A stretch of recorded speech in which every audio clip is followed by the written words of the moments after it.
That took you 4 years when it's not PhD. I mean, Yeah, in fact, at some point I almost got tired, but I felt like, wow, I've started to do full time. I've invested my time, I've invested resources, mental stress, everything coupled together. So since I've started, I just felt that, whoa, I just have to finish this.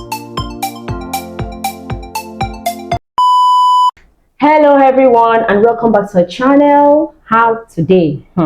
We have a wonderful guest in person of. Let me wait. I think you should introduce yourself. All right.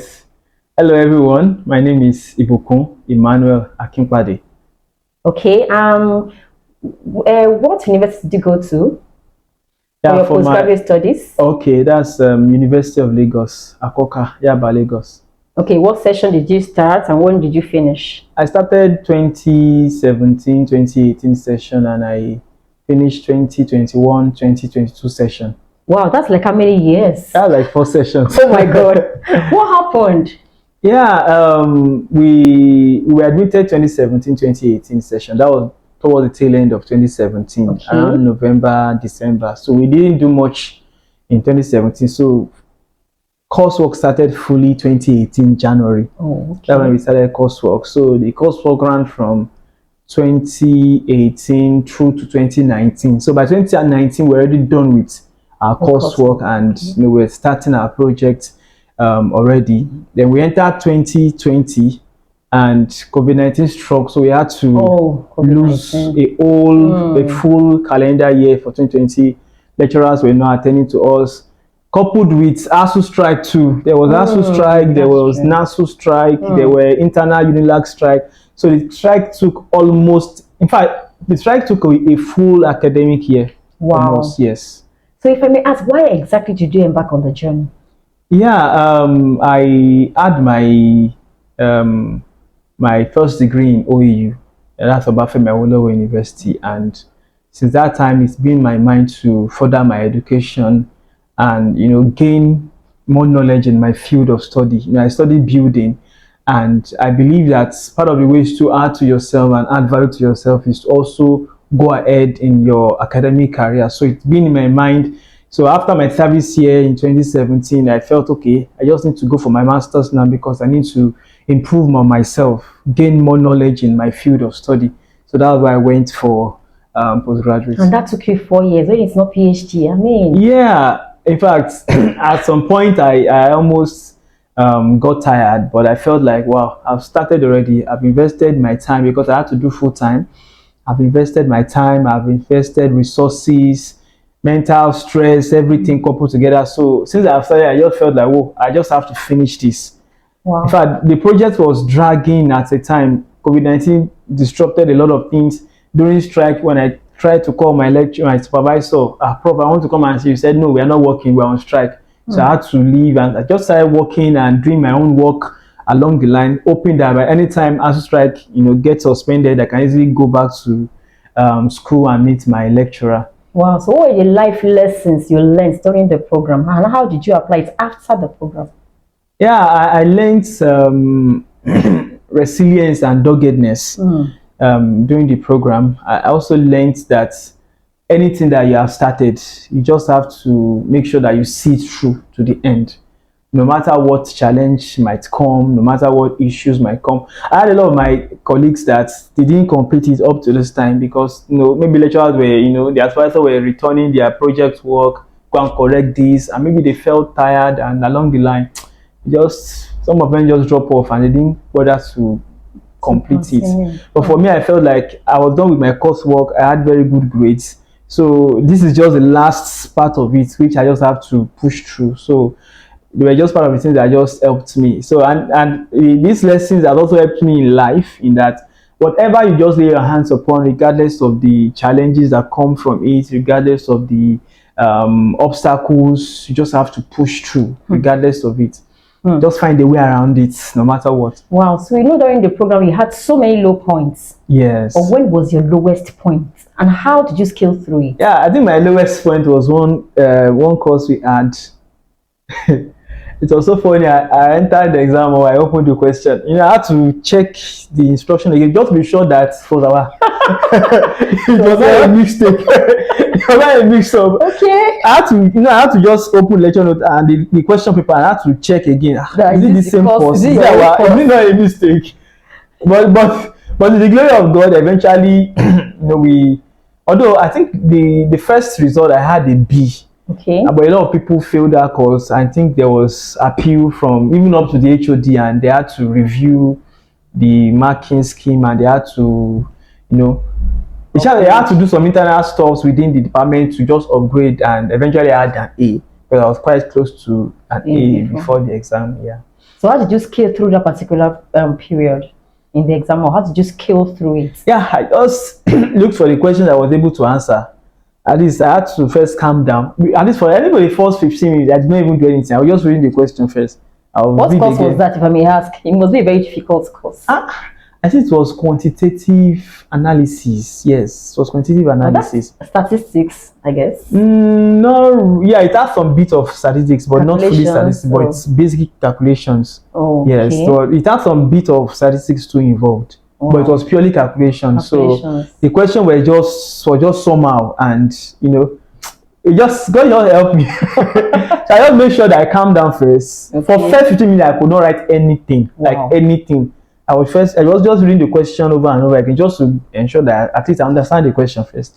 So I just noted some points, some questions I was able to answer, and I was answering them one by one.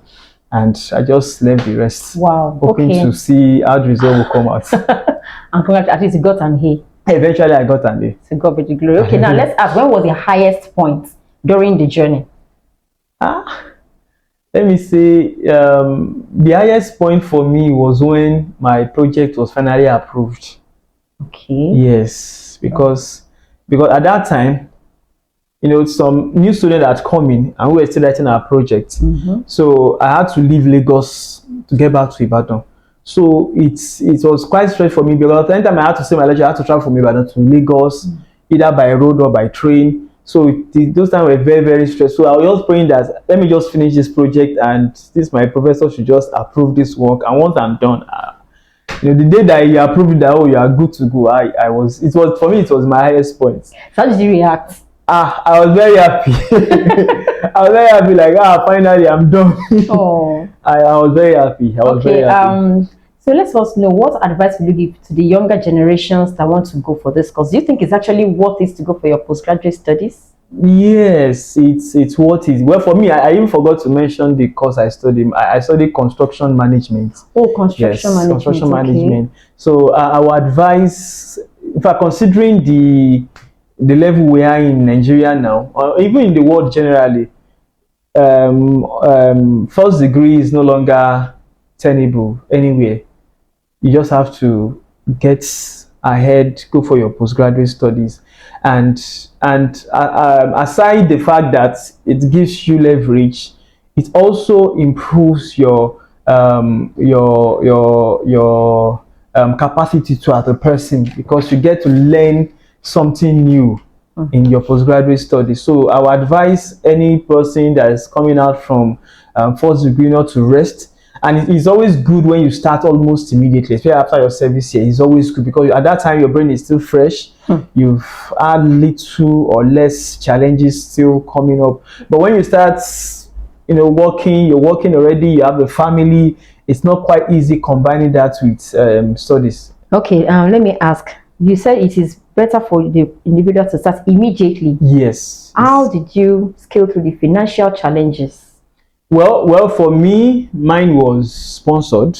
Okay. Yes, it was sponsored, so it was quite easy for me to scale through. Then along the line, I was doing some side businesses too, just to. Some of those that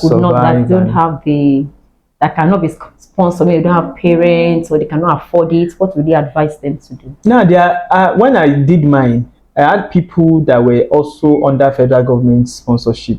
There's this body, I've forgotten. There's a body that sponsors people for postgraduate studies. Oh, really? So it's an organization under federal government. So I had them in my hostel, a lot of them, and they were giving them a lot of money, even up to system laptops. Oh. Very good lab. So we're funding them. They have some of my colleagues that were working through. So along the line, they use that to also fund themselves too. Okay, did your postgraduate studies, did this affect any of your personal relationship, maybe your marriage or your relationship with your brothers or sisters or your friendship? Did it affect any of your relationship? Well, when I started, I wasn't married. I married along the line when I was almost finishing my project work. So it didn't really affect my relationship with anybody. Okay, so if you had to do it again, what would you love to change about the journey? What would you have to add, or what do you want to change? Well, personally, what I would love to change if I'm to start again is that I would start my project work on time. Okay. Yeah, because by the time we were given topics, we were busy with coursework. That time we were busy, coursework was demanding projects, assignments, research works within coursework. So virtually one of us just focused on coursework and we left project undone, including myself, because we had to prepare for examinations, to tests, 10 papers and all that we need to present. So if I was to do it again, I would really try as much as possible to start my project work on time. Yes, I will try to start on time so that I can finish in due time too. Okay, thank you very much. Okay, so what was the relationship with your supervisor? Yeah, my supervisor, that was Professor Olumide Adenuga. He's such a very nice man, and even though at that time he was quite busy because he was the HOD at the time I was doing my projects, and so anytime I just want to see him with my work, I chat him up, Prof, I want to come and see you so time, and he will say, okay, come at this time. And anytime he tells me to come, when I get there, I always meet him. And even though we don't really spend so much time together because of his busy schedule, at least he will check my work and say, okay, correct this in 2 weeks time, bring it back to me. And because he always gives a time gap when you can bring back your work, so it will help you to also work towards that time, because you know that this man is busy, you can't always see him every time. So that helped me a good lot during the thesis. Okay, so with your experience your first postgraduate studies, would you love to go further for another degree like PhD? And why? I would love to go further, but the challenge now is that right now I'm married, and having to combine work, family, and PhD is really going to be very tough. Maybe later in the future. Yeah, maybe later in the future, or maybe never. Or maybe never. I like that. It depends. Okay, thank you very much for coming on the show. We really appreciate you. Thanks for sharing your experience with the younger ones. And you there, want to go for your postgraduate studies, every story differs. That's his own story, and we are glad you are here to share with us. Welcome. Thank you so very much.